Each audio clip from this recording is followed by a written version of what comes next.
কখনো কেউ তোমাকে স্বার্থ ছাড়া বিন্দুমাত্র সাহায্য করবে না। নমস্কার, আমি রুষা, গোকুলপুর কাটাগঞ্জ কাঁচরাপাড়া থেকে আমি একটা ছোট্ট হোম বেকারি চালাই। পুরো পৃথিবীকে চেনার আগে নিজের বাড়ির আত্মীয় স্বজনদেরকে যদি তুমি চিনে নিতে পারো, তাহলে তুমি বুঝে যাবে যে তুমি পুরো পৃথিবীকে চিনে নিয়েছো। কথাটা কেন বললাম?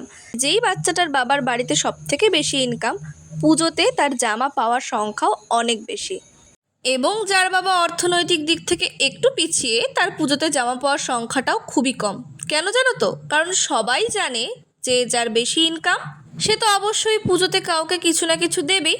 তো তার বাচ্চাকে যদি আগে থাকতেই কিছু দিয়ে নেওয়া যায়, তাহলে সেটা ভালো দেখাবে।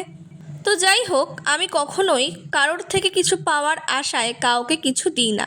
আমি কখনোই ভাবি না যে আজ আমি ওকে 5 টাকার লেস খাওয়ালাম বলে কালও আমাকে 5 টাকারই একটা পার্ক খাওয়াবে।